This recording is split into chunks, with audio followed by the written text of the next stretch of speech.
15 दिनों के बाद अब कराची एक्सपो सेंटर में दिफाई नुमाइश आइडियाज़ का आगाज़ होने वाला है। अनडाउटेडली खित्ते की सबसे बड़ी दिफाई नुमाइश, वन ऑफ द बिगेस्ट। 4 रोज़ा दिफाई नुमाइश ये 22 नवंबर तक जारी रहेगी 19 से। और दिफाई नुमाइश में मुल्की और गैर मुल्की कंपनियाँ दिफाई मसनूआत समेत साजो सामान पेश करेंगी। अब इसमें कराची के अवाम और गैर मुल्की मोज़्ज़िन के लिए दिफाई सनतों से मुताल्लिक़ मौज़ूआत पर बैनुल-अक़वामी सेमिनार्स का इनेकाद भी किया जाएगा। इसके साथ साथ क्लिफ्टन का इलाका CVO, वहाँ पे निशान Pakistan which is a beautiful architecture जाएगा। तो आइडियाज़ पे हम मज़ीद बात करेंगे। आज हमारे साथ मौजूद हैं कमोडोर रिटायर्ड सैयद मोहम्मद उबैदुल्लाह साहब, जो कि सितारा इम्तियाज़ मिलिट्री, तमगा इम्तियाज़ मिलिट्री हैं, डिफेंस एंड मैरीटाइम एनालिस्ट हैं। तो it's my pleasure Ubaidullah sahab, thank you so much for coming to the show. जनाब अली, आइडियाज़ एक बहुत बड़ा इवेंट होता है शहर कराची में। पूरे मुल्क से लोग आते हैं देखने के लिए, पूरी दुनिया से वफूद आते हैं। अच्छा, द बेस्ट थिंग इज़ कि सेमिनार्स का इनेकाद और ये सारी चीज़ें, तो ज़रा बताएं कि अहाता करें कि कितनी ज़्यादा अहमियत की हामिल होती है ये नुमाइश।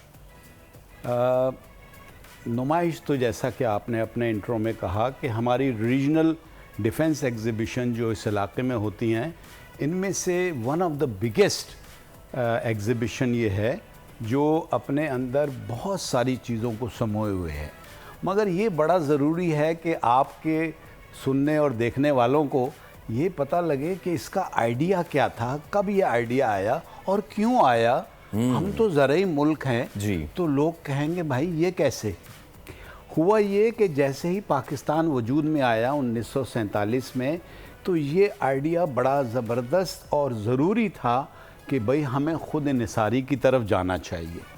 और ये तो आप और हम सभी जानते हैं कि किसी भी मुल्क के लिए, ख़ास तौर से अपने दिफा के लिए, ख़ुद निसारी बहुत ज़रूरी है। और आजकल के हालात को देखें तो और भी ज़्यादा इसको तक़वियत मिलती है कि जनाब अगर ख़ुद निसारी नहीं है तो आपको कहीं से और आर्म की सप्लाई, डिफेंस इक्विपमेंट की सप्लाई बंद हो सकती है। तो 1950 की दिहाई में सबसे पहले ये POF वाह ये फैक्ट्री बनी और महदूद तरीके से हमने स्मॉल आर्म में, एमुनिशन वगैरह में तरक्की करना शुरू कर दी। और दूसरी industry Karachi shipyard and engineering works था, KSEW। ये दोनों 50s में बने और हम मामूली तरीके से, महदूद तरीके से आगे बढ़े खुद निसारी की तरफ। मगर जो मेजर ब्रेक थ्रू आया वो आया 1965 की वॉर के बाद। 1965 की वॉर के फ़ौरन बाद हम पर सैंक्शन लग गए। ये एक ऐसा तल्ख तजुर्बा था जो हमने पहले नहीं देखा था। तो उसको सामने रखते हुए बहुत अच्छा बड़ा प्लान तरतीब दिया गया। और 5 साल के बाद ही 1971 में HIT यानी हैवी इंडस्ट्री टेक्सला और पाकिस्तान एरोनॉटिकल कॉम्प्लेक्स जो एयरफोर्स का है, ये दो बहुत बड़ी हैवी इंडस्ट्री मैदान में आ गई।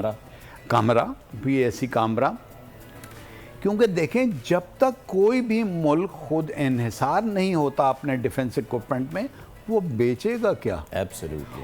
तो जब ये खुद इन्हिसारी स्टार्ट हुई in a big way from after 1965 and particularly 71 की वॉर के बाद जो है ये इनका वजूद आया, PAC कामरा का और HIT टेक्सला का। तो इस तरह हमारी तरक्की बढ़ती गई और ये सफ़र कोई आसान नहीं था कि आइडियाज़ शुरू करें, promotion of export of military hardware. इसमें 30, 40, 50 साल लगे। और जब 2000 आया तो ये बड़ा ब्रिलियंट आइडिया था कि भाई अब तो हम शिप भी बना रहे हैं, सबमरीन भी बना रहे हैं, टैंक भी बना रहे हैं, APC भी बना रहे हैं, हवाई जहाज़ बना रहे हैं, तो क्यों ना इसको एक्सपोर्ट करें और दुनिया को दिखाएं कि हम एक तरक्की याफ्ता मुल्क हैं इस फील्ड में, और इससे एज अ बाई प्रोडक्ट पैसे भी कमाएं। पूरी दुनिया की जो GDP है वो 105 ट्रिलियन डॉलर की है। उसमें पूरी दुनिया का डिफेंस इंडस्ट्री का जो कंट्रीब्यूशन है वो है तकरीबन 2.3%, which is about 2.5 trillion dollar. तो हम क्यों ना इसमें से अपना हिस्सा वसूल करें। Absolutely. और वो भी जब हमारे खित्ते में यानी एशिया में 2012 में डिफेंस की स्पेंडिंग पूरे यूरोप से सबसे ज़्यादा थी। उसकी वजह यह है कि हमारा खित्ता बड़ा वोलेटाइल Yes. खित्ता है। इसमें कुछ ना कुछ मिडिल ईस्ट में, साउथ वेस्ट एशिया में, साउथ एशिया में कुछ ना कुछ होता रहता है। अपने पड़ोस को कैसे भूल सकते हैं? बहुत सारी बातें हैं। तो वो उन बातों को मद्देनजर रखते हुए Asia and Africa is a very big market for us. Okay. तो हमने सोचा कि जब हम इस नहज पर पहुंच गए हैं तो लोगों के साथ कोऑपरेट करें, कोऑर्डिनेट करें, शोकेस करें, लोगों को दिखाएं कि हम भी लेटेस्ट टेक्नोलॉजी को और लेटेस्ट टेक्निक्स को डेवलप कर चुके हैं। हमारी R&D हायर लेवल पे है और इसकी प्रोडक्ट हम आपको मुनासिब पैसों में बेच सकते हैं। एब्सोल्युटली। तो इसीलिए ये हुआ कि ये चीज़ आगे बढ़ी और 2000 में आइडियाज़ का जो पहला एग्जीबिशन हुआ वो हमने कराची में किया। कराची शहर है, आप उसकी मेज़बानी अपनी जगह पे है, बेहतरीन। लोग आएंगे, आते रहे हैं, पैसे खर्च करेंगे, थोड़ी इकानमी में बेहतरी होगी और जब डिफेंस इक्विपमेंट बिकेगा तो जाहिर बात है मुल्क को फ़ायदा होगा, फॉरेन एक्सचेंज आएगा। यस। तो पहला जब ये आइडियाज़ हुआ वो 2000 में हुआ, उसमें सिर्फ 15 मुल्कों के लोग आए जी। और 125 जो थे वो एग्जिबिटर्स थे। ठीक है। ये तरक्की करता गया हर 2 साल के बाद 2 साल के बाद 2022 में 532 companies I nice. From 15 60 company. नहीं, वो तो कंट्रीज कंट्रीज थे। वो कंट्रीज में ये है कि 15 मुल्कों से 38 कंट्रीज हो आई। गए, ठीक है। और 125 से 532 एग्जिबिटर आए और इन 532 इनमें गैर मुल्की जो थे वो 300 से ज़्यादा की गैर मुल्की कंपनी है। आप कहेंगे भाई यहाँ क्यों आ रहे हैं? हाँ। यहाँ इसलिए आ रहे हैं कि हमारी जो टेक्नोलॉजी है या हम अपने आप को दुनिया की टेक्नोलॉजी के टक्कर पे रखे हुए हैं और इसी सिलसिले में ये प्रोड्यूस करते हैं। पूरी दुनिया को पता है कि ये एशिया और Africa is a very big industry. yes. वो अपनी चीज़ें ला के यहाँ बेचते हैं, शोकेस करते हैं, हम अपनी अपना दिखाते करते हैं। उससे हम असल में पार्टनरशिप बना रहे हैं। हम इसमें उसमें सिर्फ बेचना या ट्रेड या कमर्शियल एंगल नहीं है, उसमें स्ट्रेटेजिक एंगल भी है। कमर साहब, एक चीज़ ये कि आप from sanctions to self dependability और अब सेल्फ डिपेंडेबिलिटी से सेलिंग आउट आर यूनिट्स, इस बार हम वैसे तो पाकिस्तान जो अब खुद से बनाता है, जो हमारा फ़ख्र है, अल खालिद टैंक से लेके ज़रार से लेके द JF-17s एंड ऑल, इस बार दुनिया के लिए which of our products are the blue chips? बड़ा अच्छा सवाल है आपका, ज़बरदस्त है कि ये जो सफ़र खुद निसारी का, इंडिजनाइजेशन का था, उसको 60, 65, 70 साल हो गए हैं। ये बताइए कि इस दफ़ा क्या बेचेंगे? जी। तो बात ये है, इससे पहले कि हम क्या बेचेंगे ये बताऊं कि क्या बेच चुके हैं। जी जी, प्लीज़ प्लीज़ प्लीज़। देखिए ना, हम अपने मशाक और सुपर मशाक तैयारे जो हैं दुनिया में 15 मुल्कों को ऑलरेडी बेच चुके हैं। जो हमारे ट्रेनर जेट्स हैं। जी सर, ट्रेनर जेट हैं ट्रेनिंग के लिए। And just to brag a little. Please. Just to brag a little. Yeah, sure. I've flown it twice. Oh, very nice. Now go very on. nice, very good. अल्हम्दुलिल्लाह। तो ये जो trainer aircraft है ये हम 15 मुल्कों को बेच चुके हैं, जिनमें GCC कंट्री में टोटल 6 मुल्क हैं, उनके 5 मुल्कों को बेच चुके हैं। यानी सऊदी अरब है, ओमान है, UAE है, बहरीन है, कतर है, इनको हम बेच चुके हैं। इसी तरह टर्की को, इसी तरह और मैं एक लिस्ट है 15 की, वो गिना सकता हूँ बेच। श्योर। हवाई जहाज़ जो है वो हम बेच चुके हैं अपना नाइजीरिया को और अज़रबैजान को।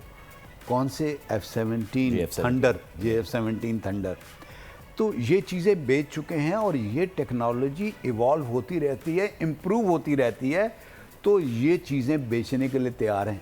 और क्या चीज़ तैयार है? वाह, देखिए Zarrar tank Al Khalid tank, APC, security vehicle ये तैयार है। इस तरफ हम खुद आजकल पाकिस्तान में सबमरीन खुद बना रहे हैं, 2024 मॉडल, मतलब लेटेस्ट मॉडल। ज़्यादा आसानी से लोग समझेंगे, गाड़ी का लेटेस्ट मॉडल, जहाज़ का और सबमरीन का लेटेस्ट मॉडल। सही। तो ये लेटेस्ट मॉडल हम बना रहे हैं कराची शिपयार्ड में।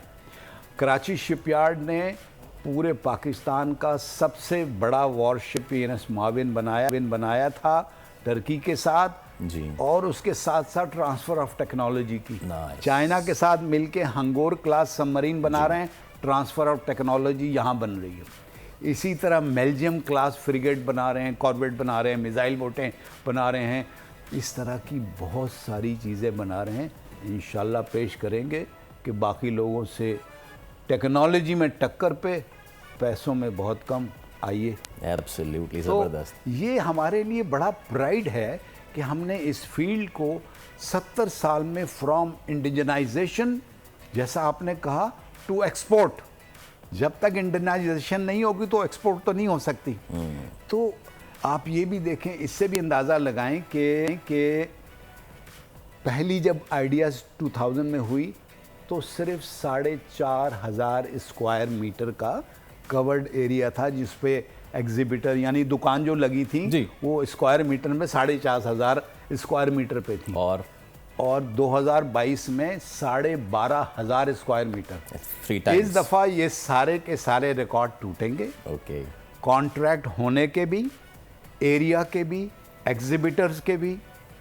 पिछली 2022 में 57 कंट्रीज़ के डेलीगेशन आए थे, जिनके जो हेड थे वो कोई डिफेंस मिनिस्टर थे, head of army, navy, air force थे, बहुत बड़े बड़े डेलीगेशन थे, डिप्लोमेट्स थे, इंडस्ट्रियलिस्ट थे, ट्रेडर्स थे, वो लोग थे जो मार्केटिंग करते हैं।